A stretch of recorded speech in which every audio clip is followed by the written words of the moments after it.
Today's guest, following being at Manchester City and Bury, came into the fitness industry in 2004 as a fitness consultant at Fitness First and began running his PT business in 2005.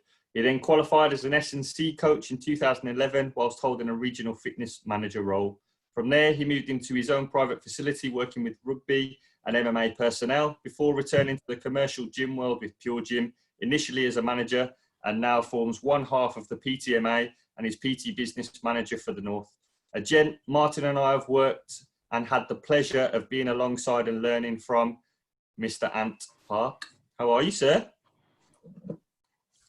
Did you just call me a gent? Yeah, I did. That's why I was laughing. That's the first time anyone's ever said that, Dan. Thanks, mate. I know. I'll tell you, come on here again. That to be nice, didn't I, for the listeners? Do you know what I mean? I don't want them to think you know, I don't want them putting you in a box from the off, do I? Have you put the swearing thing on this? You know, the E, No. just in case. That we will do, mate. We will do. All right, okay. It'll be sound. We'll put it in when we upload it. We'll be no need to censor it. Just mate. so I know, none of your kids are listening to this, then, no? No, my kid don't listen to anything I do. No, they just cringe at us, don't they, Martin? That's what they do when they get to that age. They just cringe. Oh God. No, man. How's things though, mate? How's lockdown? I know you've not stopped, have you? To be fair. No, we've worked through, mate, which is from a PureGym side of things. It's been good, and then the PTMI. You'd expect PTs not to be investing at this time, but PTMA has never been as busy with a hell of a lot of people from the PureGym PTs mainly, and a couple private facility PTs, which is great. So it shows that people still want to develop themselves at this point, and I think it gives people an opportunity to reflect and want to kick on with no distractions, hasn't it? I think that's one of the biggest bonuses of what's happened. But no, I've took a week off this week, which is why I've got the luxury of speaking to you at this point. But yeah, all good, mate. It's been good, and it's been good actually to get a bit of. Because one thing is, it's like I'm working around and I've got family who've been furloughed and stuff like that. And obviously they're really making the time with the kids, even though homeschooling's obviously doing their heads in. But I was kind of missing out on that. Like I was still doing the same amount of hours. So I thought I can't look back on this time and not have at least a full week with the kids, you know, and try to homeschool them. So yeah, this is that week. But other than that, mate, busy. Say again. How's the week with the kids been? Mate, it's been good. Like, homeschooling is a challenge, man, because you know my kids, like, one's 9 and one's 3. So, like, one's the 9-year-old's working and wants to learn, which is like a bit like your kid, innit, Martin? They want to learn. You've got my 3-year-old who is... I don't even want to say it on it. Yeah, he's a nightmare. So as soon as she wants to work, he's kicking off and causing havoc and mayhem, and you can back to pin him down for about 10 to 20 minutes of learning, and that's about it. But yeah, it's good, mate. It's good. Like taking the positives, more time with the kids. Yeah, still long days, so all good. How have you boys found? Yes, pretty similar, to be fair. I think Lacey's not massively. She's very, very. I'm going to talk about insights now for everyone, but she's very, very yellow. So her sitting in a room and learning and trying to take stuff on board is just. She's the. We keep saying it all the time, me and Martin. I'm sure we've both got each other's kids because his kid loves to sit there and learn, and my kid loves to just bounce around. So it's a bit mad, but yeah, she's just buzzing around. But other than that, it's, like you say, it's nice to get time with everyone, isn't it? You don't really get it when you're working constantly and you come home and you're knackered or you've been travelling a lot or whatever. So it's good. Yeah, but I've been enjoying it, me. Yeah, it's been good. I've been enjoying it. I've said on one of the podcasts. Go on. It's funny, isn't it? There's that level of guilt for enjoying it, isn't it? You can see it in people's faces when they go, you know what, I'm actually enjoying it. Do you know what? At first, I felt a bit crappy by saying it to people. You know what? I'm buzzing off this. But the more I've done it, like the self-development side of stuff's been good, and then the stuff with my family, like I've similar to both of you, is since my kid was born, I got maternity, and then after that, I don't never have no time with her. I'm working all the time. Then I'm PTing as well. Then I play football, and then I come home, go to bed, and then repeat. So I'm missing loads. Whereas now, you also have about 4 months in Portugal a year, Martin. Yeah, that's true. They're not letting me in.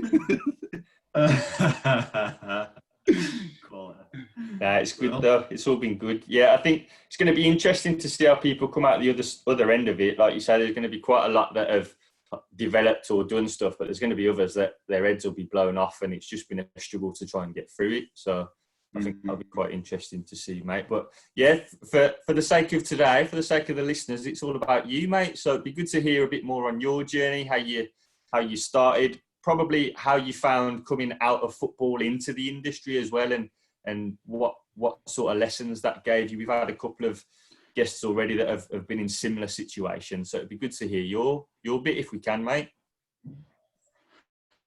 God, yeah, you threw that question on my toes. Like, it's not something I really talk about, to be fair, that much, because you don't deal like Martin. Obviously, you know, you come from a footballing background and stuff, and you carried it on, and you've gone on to kind of crack on with it and do well with it. But so to give people who are even half-assed listening to this 2 minutes of it, so played pro football up until I was like, what were YTS? 16's YTS, isn't it? So I was Bury at YTS.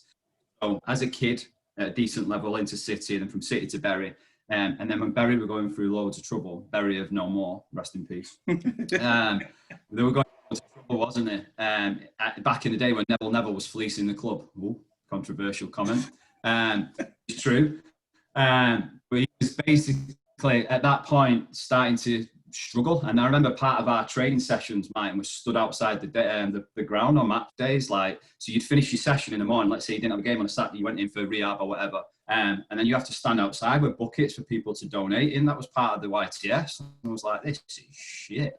So I was like, so they released a load of players. And if I'm dead honest, I wasn't good enough to go and break it through pro. Like, I wasn't. There was no knee injury here that retired me or anything like that. I just wasn't good enough.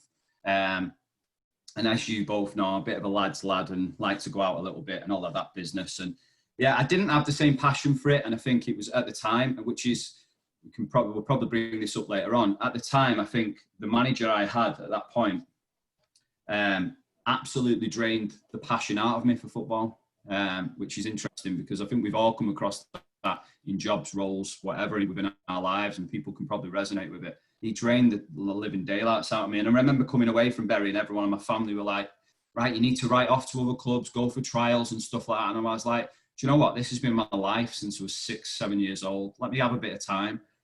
And I remember having a bit of time to kind of reflect on it. And at that point, I was always dead passionate about coaching me. I love coaching. And I'd done my FA badges quite young, done my referee badges, done some coaching badges and stuff like that. And I started coaching. I got a job at Bury Sports Development. I didn't live anywhere near Bury at the time or anything like that. It was just I was in and around the area. So I was in schools and I was working with kids, special population kids and stuff like that. With youth centres, with like kids with antisocial behaviour orders in Radcliffe. And it was brilliant, you know. Like, I absolutely loved it to a point where I stopped playing football and started coaching. And that's kind of how it happened. So I did that. And then I had a job at Foot Locker on the weekend, on a Saturday and Sunday, selling people PNs like Martin and Air Max coming in. But yeah, so yeah, and that was my battle. That was how I transitioned out of football, strangely enough. It wasn't straight into personal training at all. And then with the coaching, I started to get into training myself and stuff because I was no longer doing any training through the week. With Bury, for example, joined the gym for the first time.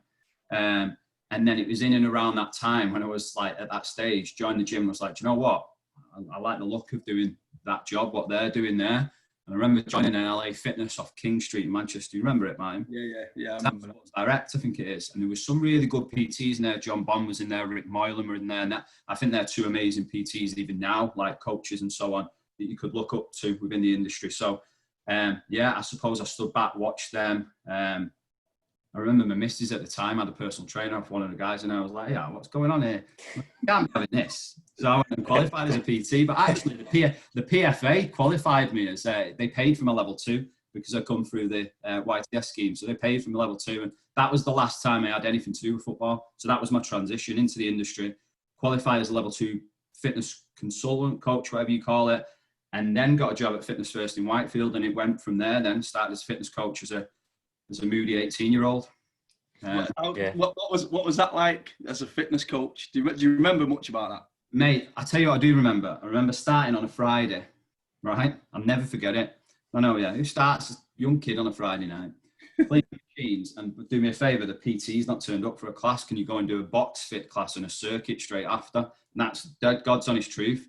I have never been so petrified in all my life. I was like, I'd held myself as a bit of a game kid, like in a sense of I was confident enough, like I'd do anything out of my comfort zone. But then I was like walking into a studio of like 35 women with pads on and gloves and all that. And I was like, why do I even, what do I do here? Do you know what I mean? So then throwing it at the deep end worked for me.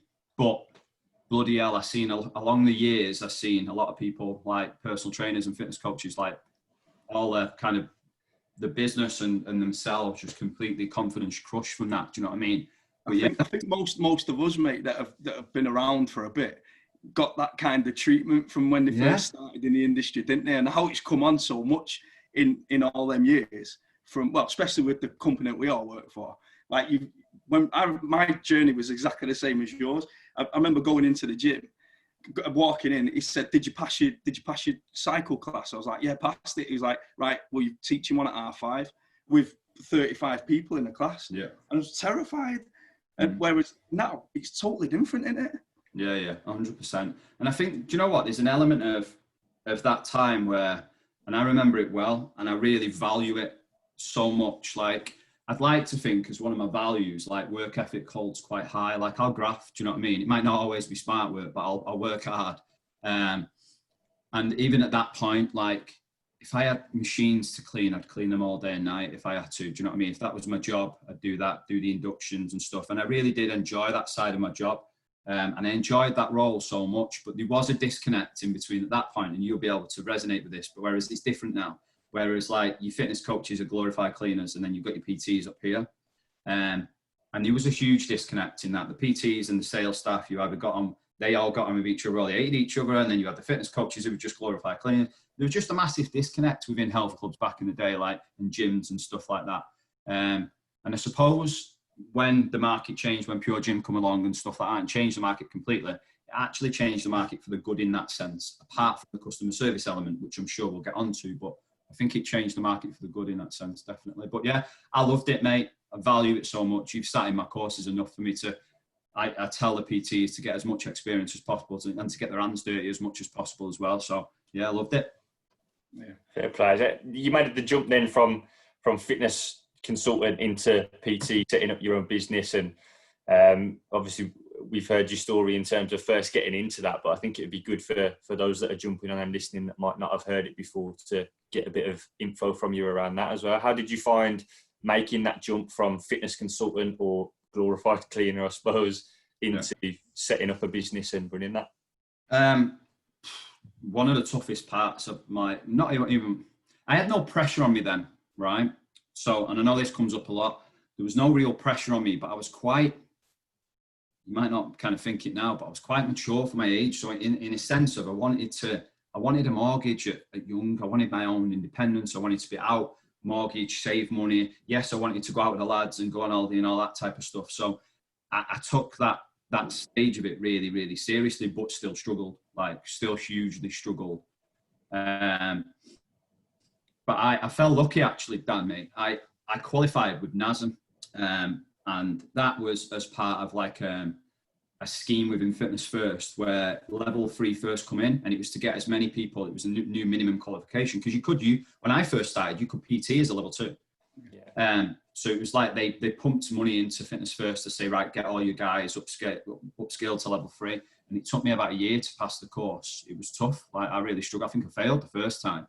Anyway, upon that transition of moving into that self-employed status, when you get that black personal training top, and I'll never forget it because I never used to take it off. I used to go into the pub with it. You know, used to go into the pub with it and all that. But yeah, I like that transition was tough for me. Like, was tough. The only thing, I think, within the facility I was in, people got so used to me being the fitness coach and the fitness consultant who you can't pay for personal training. The transition then to a small membership of 1,600 members, where you have 12, 14 pretty decent PTs, that transition was tough. The young kid, inexperienced, have seen me do my apprenticeship kind of, do you know what I mean? To get buy-in and value that I could actually impact them the way the other PTs were impacting their clients was really, really tough, mate. I'm not going to lie. And it probably took me a good year to even get to 8 to 10 sessions a week. I just struggled. Yeah. And looking back now, I know why I struggled. I struggled because I didn't have the confidence to go out on the gym floor and speak to different people. I was too comfortable in the sense of speaking to the people that I knew. I did have elements of a business structure in place, but I didn't know how to apply that. So all the stuff that we teach the PTs now is all the stuff that I made the mistakes from, like 1,000,000%. And I feel like I needed to make them to be able to stand up there and say it. Do you know what I mean? I think that's the big thing, isn't it? When you can talk from experience and talk from the mistakes that you've made, because we said it before on one of the other episodes, but very often people will look at others that inspire them. And sometimes you sit there and you're like, they can't ever have made a mistake, or they can't ever have felt how I'm feeling now.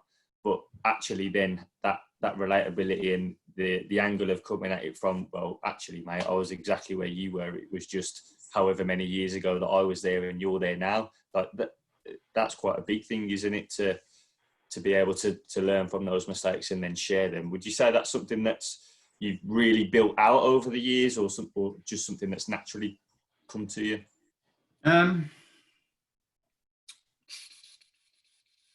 I think I've had to work really, really hard on understanding myself in a sense of understanding how I'm perceived on a gym floor, for example. Because, you know, like I know what I was like anyway, in a sense of that level of self-consciousness and lacking in confidence within yourself, like then come across me in the complete opposite, probably, because people probably thought, bloody hell, he's a lad's lad, a bit self-obsessed at that point, and a bit kind of, I suppose, arrogant, just sticks with the lads and stuff like that. And trying to separate that into being approachable, being authentic with people, having really good conversations on the gym floor, and getting better at having conversations was tough. So I had to really work hard at it. I really had to work hard with it, at that people's perception, breaking down barriers of what that was. Because back in the day when I worked in that gym, like, personal training was really a luxury. I know when people say it now, I laugh myself, like, it's so funny, isn't it? Like, come on now. Yes, it's not essential for some people, but for most. But it was a luxury. And to value myself more than I could have at the time, I just had to get better at having conversations with people and letting people see a different side to me, and actually know that I could support them to solve their problems over time. And so yeah, mate, I had to try really, really hard at that. And I think that's something that you just try hard at throughout your career, at getting better at it. It shifts in different angles, doesn't it? In a sense of you get better at speaking to people on the gym floor, and better at just interacting, communicating and listening to people. And then that shifts into, you might try a new project and it's a different network of people, and then you have to change and adapt slightly. And this, I suppose it's all throughout the experience that you gain. But it's just such a shame that a lot of personal trainers do fail through not trying that. Do you know what I mean? Yeah. Yeah, I definitely went through stages where I was like, I used to dread having conversations with people on a one-to-one basis and stuff, like, because I just knew I couldn't resonate or relate to them in one way or another, but I knew I needed to try and get them into my business. And I was like, wow, this is really tough. So yeah. It's like a pressured conversation then, isn't it? I think even now with some listeners that might be tuning in that are even in gym manager roles or AGM roles or whatever, there's lots of different types of pressured conversations as well. I think as in, right, I feel the pressure now because I've got to go and turn this person into a client, or it could even be I feel the pressure because the person coming in to visit my club is my regional manager, and if I don't make a good impression, then they're going to walk out the door, and that's going to put an end to me moving forwards or whatever it is. Would you say that that's something that you've had to work on, or would you say that confidence that you've had has been there the whole time, where you maybe had to tailor it, or what's your thoughts? It's a difficult one, this, because like one of the biggest things that helped me turn around the way I was going on to a business course. And as part of that business course, we've done some personality typing, which is the insights that you've seen on a daily basis. And I sat there, and that was part of the process within Fitness First back in the day, 3-day business course. And that was at the start, perceptions, you work on that. You go back to club, you work on it a little bit more. And that was huge for me, like massive, because that, along with some feedback from, say, clients who I got on well with and stuff like that, I looked at it and I was like, wow, this is how people are perceiving me. And I've got that. I'm the type of person that kind of I won't change in that environment. So if your regional manager comes in, I'll speak to the regional manager the same as I speak to you boys. And sometimes that's been my downfall over the career. Don't get me wrong, I won't F and blind and all of that type of stuff. But sometimes I'm just me. And as you go further up the ladder within the fitness industry, a lot of people don't like that when it comes into the commercial and corporate world. But I think when you get a level of, like, I'm 34 now, and you get to a point, and you guys will get to a point when you think, right, I know I am now. Do you know what I mean? And I think that's tough for PTs in the sense of we are a young industry, and you're talking to personal trainers who you don't know who your brand is, and you don't know who you're marketing to, and you don't know the problems, and like, don't even know the fucking selves yet. Yeah. Like, bless them, like, let them understand themselves, let that come with time. Don't get me wrong, that comes with experience. And I think that's where we can be a little bit harsh on PTs. We're a young industry, and I've learned that lesson throughout my career. As you get more experience, you get a little bit more confident speaking to different demographics and speaking to people on different levels and so on. But I think it comes back to what I was going to say at the start was, as long as you understand your own kind of personal values and you stick and stand by them, then yeah, I think I suppose you can't go wrong too much. And I think that was key for me. It was really, really key for me. So that understanding me, the perception I give off, and then going, right, how can I adjust and change this to stay a little bit more neutral at most of the time, but still keep within my values, if that makes sense. Yeah. Was it after that? Was it after going on that insights training when everything kind of clicked then, or was it? It was huge, mate. Yeah. It was huge. There was that level of shit. Is that me? like there was bits of it, and don't get me wrong, none of them are 100%. Them kind of psychometric tests and personality typing tests, none of them are 100%. But it kind of gave me that understanding of that I needed to work on being a little bit more empathetic, being a better listener, not being such a problem solver and all about results driven type of mentality. That type of, so that changed a lot for me in a sense of, even outside of the gym and stuff, it changed a lot for me in the way I was. And that gave me a platform then to start to build on and start to work on weaknesses. So if I understood one of my weaknesses was with listening or empathy or showing some levels of compassion, right, I need to try hard no matter how much this drains me to do that, because I would pride myself. If you would have said to me 15 years ago, what you pride yourself on as a PT, I would have been like client retention. And it would have been results, but also that level of understanding I'd begin to get of a client, and what about their life and their kids' names, their families' names, where they're going on holiday, their hobbies, their interests, all of that. I used to pride myself on understanding all of that and being able to have a conversation within my client base. But then that's as I got to know with someone, and that was my own confidence issues in a sense of, if I'm trying to attract people into my business, the disconnect was I'm trying to understand them a lot to be able to solve their problem over time. But there was a disconnect there, if that makes sense, until they come in my business and spend 3 to 6 to 12 months with me. So it was getting better at how can I be more comfortable within myself to have these conversations, to get people to think, actually, this guy really gives a shit. Do you understand what I mean? Instead of it really pressured conversation, like you just said. Yeah. It's like you said, Ed, I suppose that does come with experience. And I think that's probably one of the biggest things that I've taken away from doing those sorts of insights tests is it actually helps you understand a little bit more so who you are. Because when you get that report through at the end of it, you read it and you're like, fucking hell, someone been following me around for 6 weeks. It's like that though, isn't it? It is. Yeah. I remember doing mine, and when that came through, reading it and thinking, actually, it's all right for me to be like this. Because I think for a long time, I wasn't in the commercial environment. I didn't come into it until a lot later. And then as soon as I came into that, you start to see different personalities and GMs and like it was general managers then at LA Fitness. Not sure what happened then. Martin's moved around a bit. But it was general managers at LA Fitness. So a lot of them were very sales driven and very tell, and like, I'm going to lose my head and I'm going to get angry at you and I'm going to shout at you if you're not doing the job that you meant to do. But that was completely opposite to the experience and the situations that I'd been in and the environments that I'd worked in. So for me I almost thought at times that, fucking hell, I'm not going to be any good at these roles because I'm not that sort of person. But then you come into a company that actually is all about looking after people and building them up and developing them. And then you start to think, well, maybe it wasn't me, it was that environment and those people worked in that environment, but this one is a better fit for me, potentially.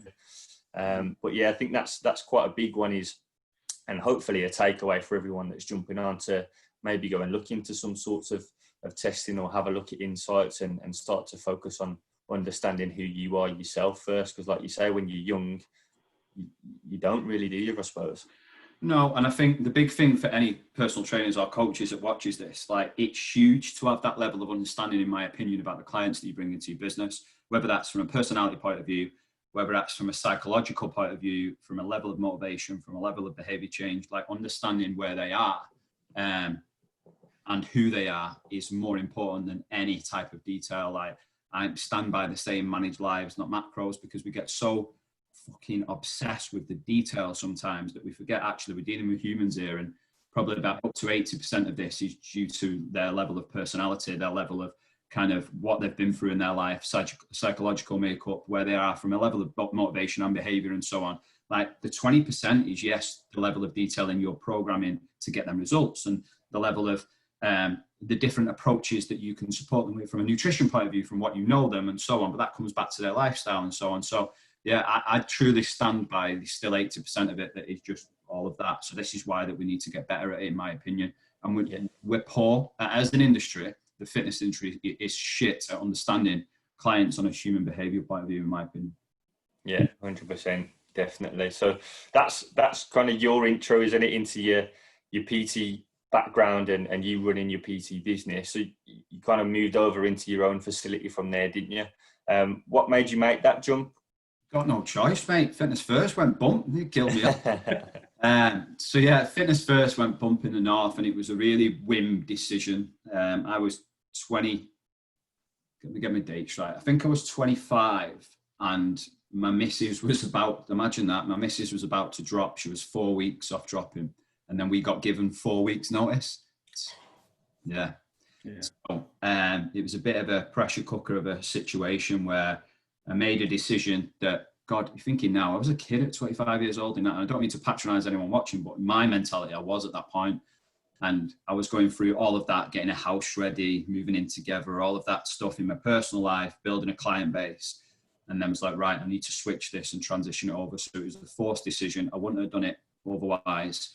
And at the time, I just didn't fancy going to any other facility within the city centre. And at that point, I was at a bit of a transition as well. It's like I started to bring in a couple of fighters who were just on the verge of making it into pro, so semi-pro, training them. I was using them as case studies on my S&C stuff, and all of that. I was volunteering at rugby clubs, all things like that. Because at that point, at the age of 25, I wanted to go back into pro sport, but in that capacity. So I thought, right, well, actually going into a private facility might support me with that, because it's a bit more of an environment that I can work with more athletes than probably a commercial gym. So that was the decision to go over.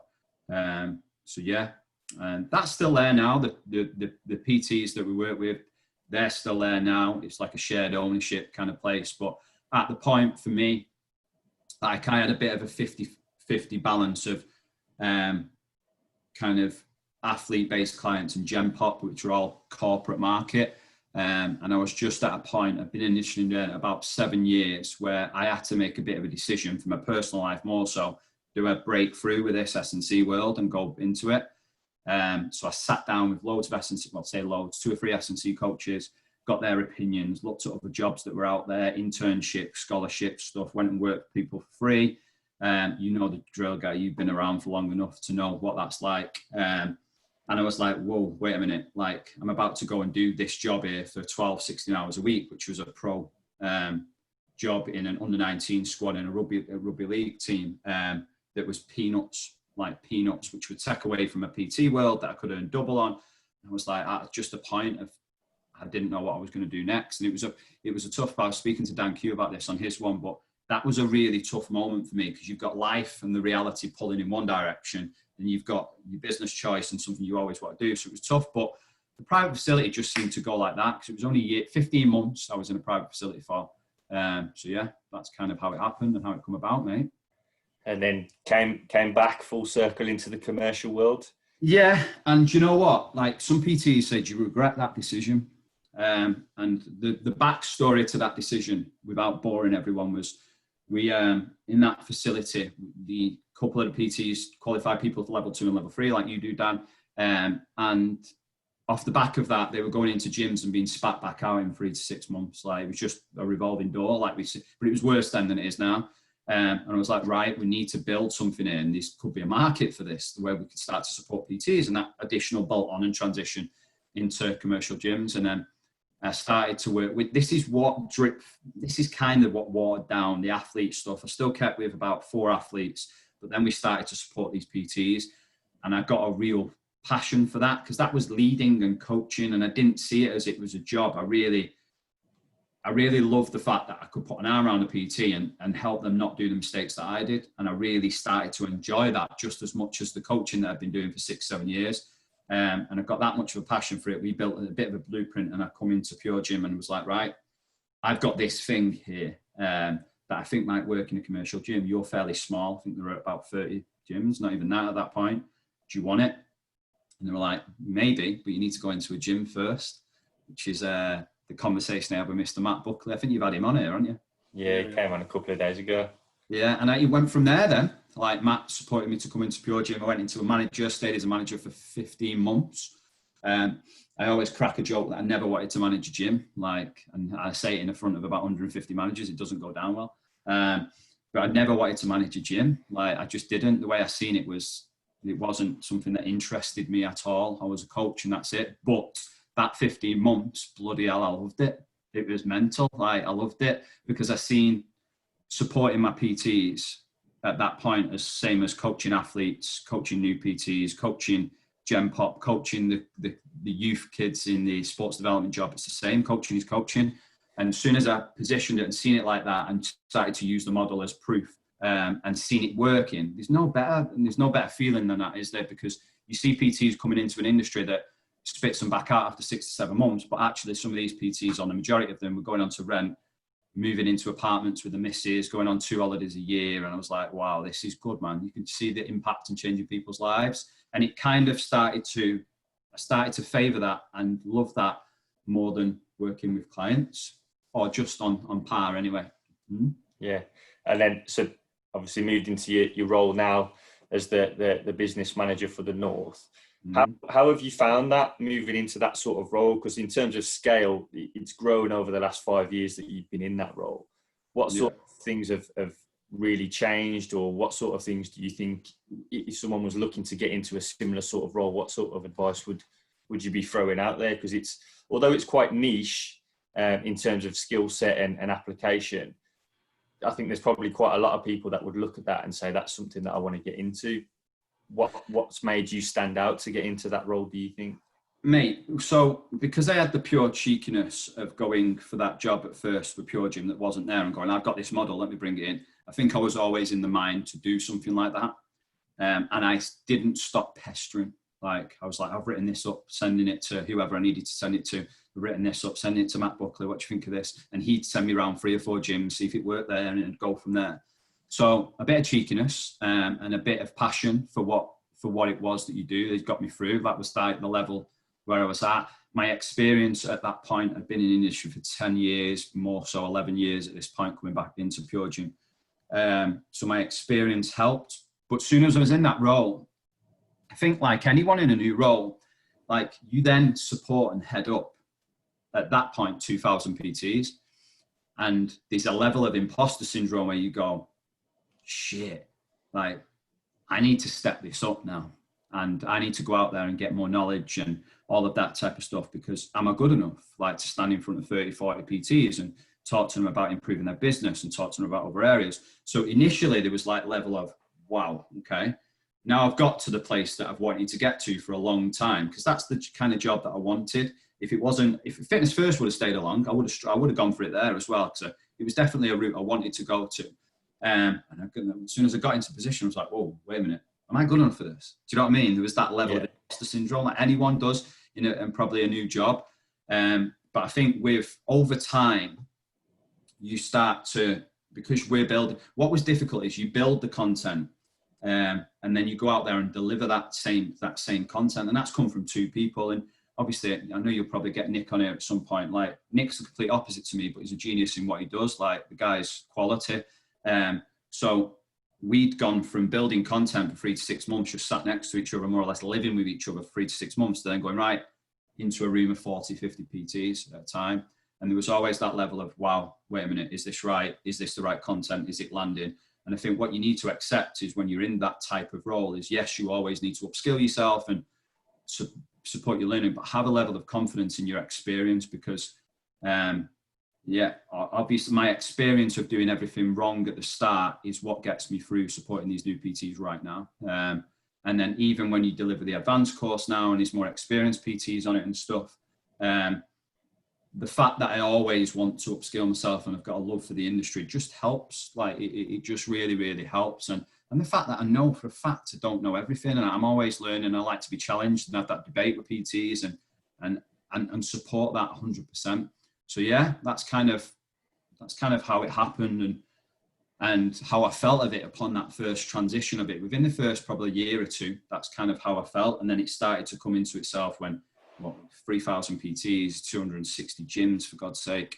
But it's a tough job. And there's many reasons why it's a tough job when you work in a commercial gym. And there's been many times that I've wanted to, I've probably had a moment to you too, enough times, when I've wanted to just gone, do you know what am I doing? Like, go back to working for yourself. That it's just the penny's not dropping for these in a commercial gym world right now. They just don't understand it. There's too much of a disconnect. The focus is somewhere else. It's not on the PTs and where it should be if you want to build from the ground up and so on. So yeah, I've had many a times where I wanted to smash my head off a brick wall and leave, mate. But aren't we all in our jobs, I suppose? Yeah, 100%. How do you feel it is now? Like on what you've created and what you've set. Where do you think that sits now? And are you, well, I know the answer to this. I was going to say, are you happy with it? But I know what you like, and you always aim high. So where do you think it sits now? And is it where you wanted it to be if you was looking back? Mate, do you know what's so funny? I remember going for the interview, and it's a funny story to this actually. We went for an interview for a job for one position. So obviously there's 5 or 6 people, and I didn't get the job. So the job that I went for and coming to PureGym, I didn't get the job.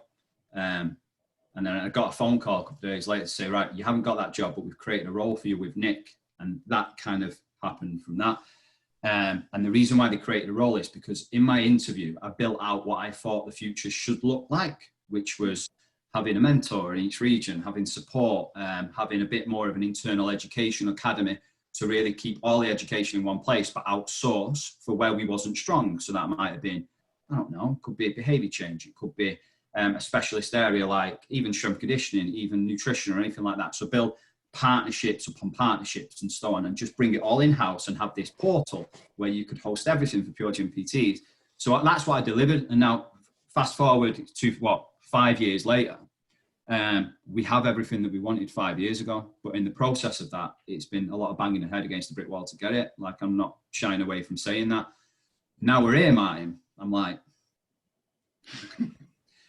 So this is going to get bigger and bigger and bigger. And I think, like you just said, I'm happy, 100% I'm happy, but there still needs to be a bigger focus, in my opinion, on supporting the PTs on the ground level, because we're always going to be an industry that has a high attrition rate. It's just how it is. So the more investment and the more support that they can have, the more PureGym will stand out as the best place to come if you're a personal trainer within the industry, which it is now, but we obviously want more. Yeah, of course. So because that concept's quite unique, isn't it, really? There's other operators and stuff that are looking at it and trying to take pieces of that now. But in terms of the concept as a whole and the level of support that there is very, very unique. Why do you think it is that it's only really starting to take off across the industry and other operators now, whereas, like you said there, 5 years ago, it was something that was the seeds were being planted from then? I think being within Fitness First, they realised how important personal trainers was too late, and was probably a potential problem. If you look back now and speak to them, it's probably something that you look at the models. Like, I've gone and had a look at the different models, and they shifted over to Australia, they shifted over to Dubai and places like that. Their models in Australia and Dubai were a lot more bulletproof and supportive of personal trainers than there was in the UK, right? But it was all a little bit too late. So in my opinion, mate, I think PureGym have realised over the past year to 2 years how important personal trainers are to them as a whole and as a business, as just as important as the commercial side of things like marketing and bringing in new members and so on. Because from a retention aspect, it's huge. For an impact on members, huge. From a classes point of view, huge. Like, it's endless. So obviously we always know that, and it's sometimes really difficult to me with being so opinionated that how can you not get that, but people just don't. So I think it's just banging that drum for so long that we have, that they've obviously got to a point and going, whoa, actually, wait a minute. If we get more of our members to have personal training or be affected by personal trainers, they will probably stay for longer. And then that then affects the commercial world and so on. And it's a big supportive tool that any gym can have, and we can't have that disconnect between the brand and personal trainers. Do you know what I mean? There has to be a bit of togetherness, even though they're self-employed.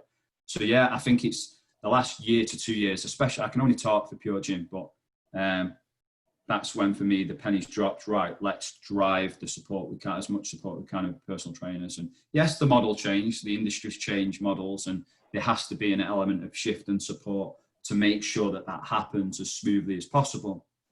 But yeah, we're used to seeing other commercial operators transition to a new model, and not, they've crashed and burnt straight away, aren't they? So it's credit to PureGym for doing what they've done. But yeah, should have been soon.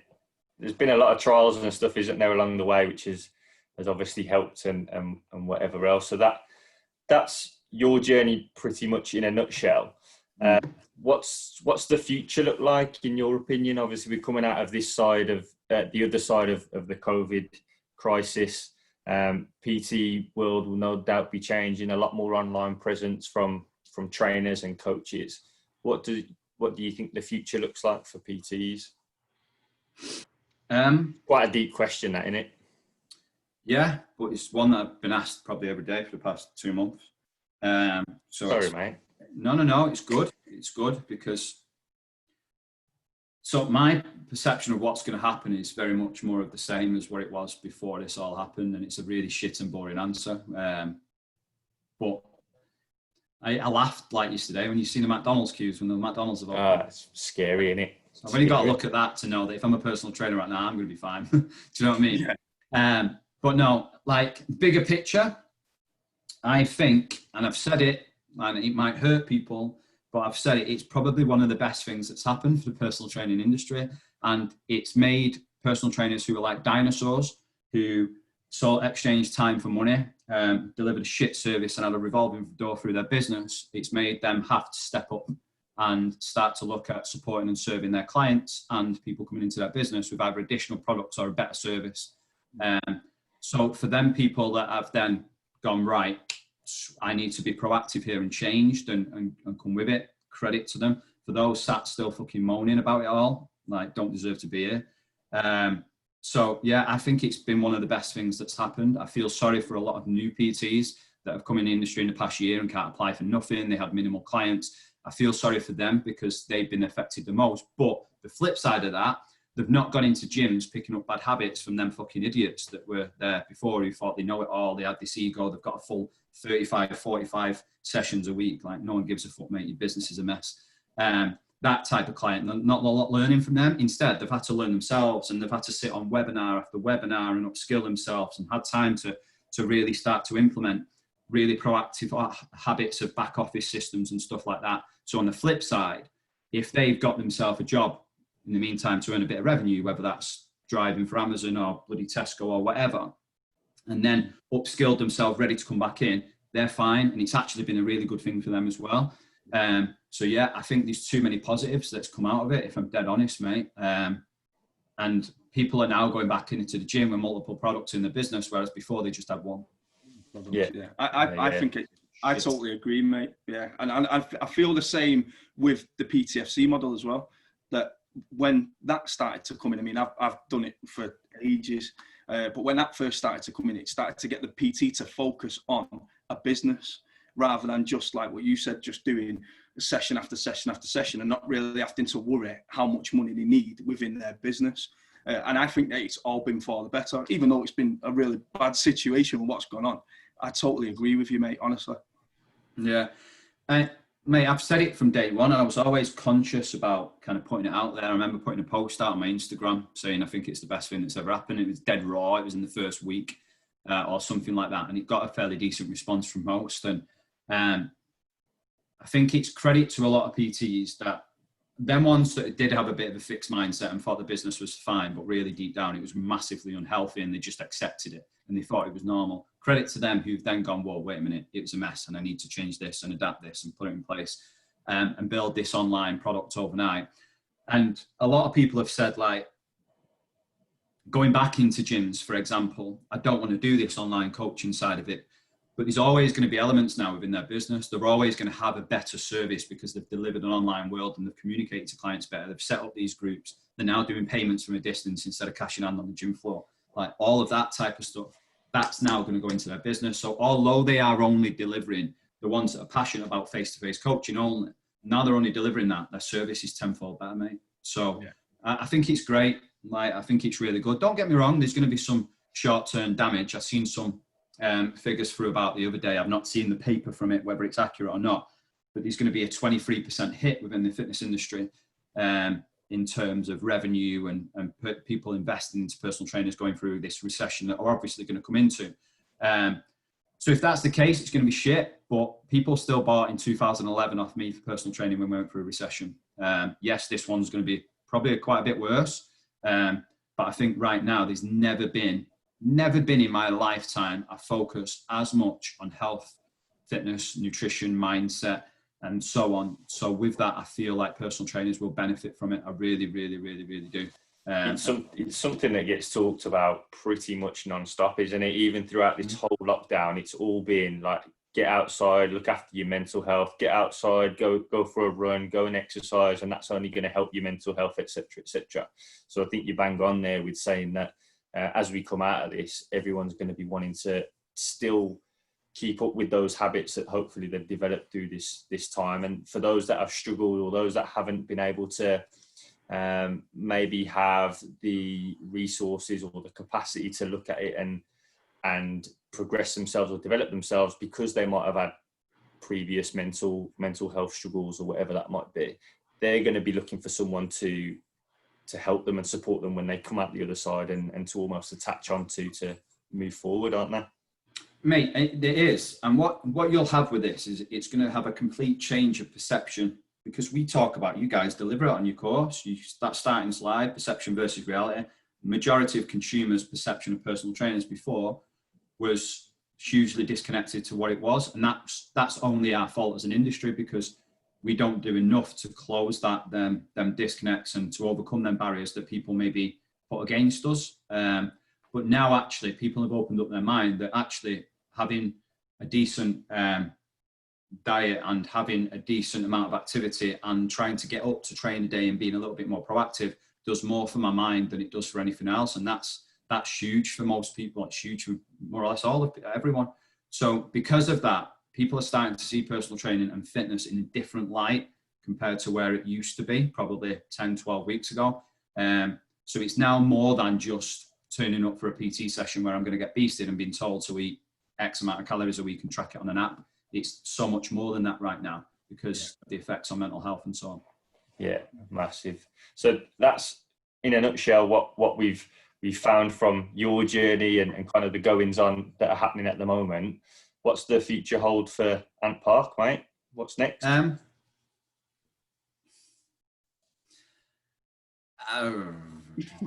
think more so, mate. I'll talk about the Mentor Academy and kind of what that is and kind of what our plan is with that and so on.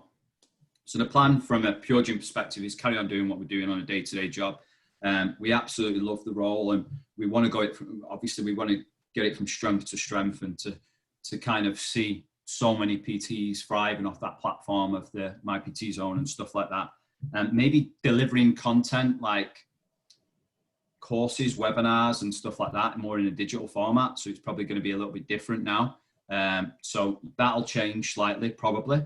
But more so from the Mentor Academy point of view, like we're full, and one thing we don't do is market to people in a way of kind of selling. I post my opinions and some facts and stuff on on my Instagram page, and we never really drive sales because we've more or less always been full with PureGym PTs or PTs from private facility.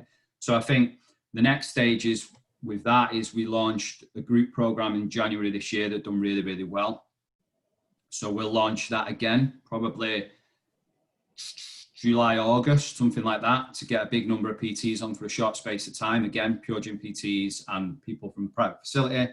So that's how we'll grow that. And then we'll see how we go from a Mentor Academy point of view as to what we do next. It's not something that we've really forced. It's happened just completely organically off us supporting and helping PTs. And I think that's how we'll continue to focus on that and then just see what happens. And there's a lot of obviously good and big thing coming in regards to the stuff that we're doing. And we just massively love helping PTs and seeing them grow and having an effect on their lives and their lifestyles and their families and so on. So we'll just be doing more of that, mate, more of the same of that. Yeah, and touch wood, like the focus in the commercial gym world, not just in PureGym actually, is more on PTs than it has been over the years. Because I think it's getting better, like we've said. But yeah, that's kind of where we're going, mate. I'm not telling you too much, but yeah. That's sound. So we've got some fun questions to finish off with the to finish off and get a little bit of a hopefully some laughs anyway. We'll see what comes out, won't we? But do you want to go with the first one, Mark? Yeah. So you're hosting a dinner party and you've got 3 guests, alive or dead. What 3 guests are you having? My mum. It's a great shout. No one's ever said that, have they? No, 100%. My mum first, always. I get my best advice from my mum. When I fuck up the most, she'd be the first to tell me. So my mum. Who else? Oh, this is a tough question. I've got 2 more. Yeah. You'd have a good story. These are the ones where you look back and think, bastard, I should have said that.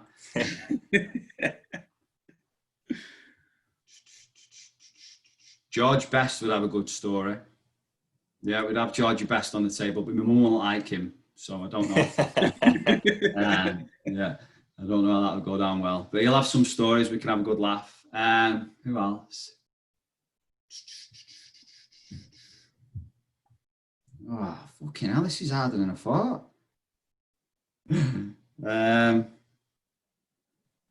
Mike Tyson, fuck it, I'm giving up.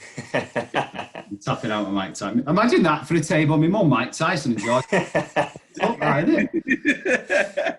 Kind of explains my personality. You've got one guy off the rails here, a pisshead sometimes, and then my mum who's a bit sensible.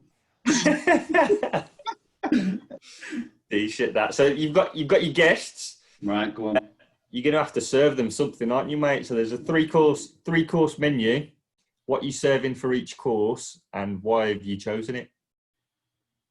Okay, now I wish you'd set me up with these.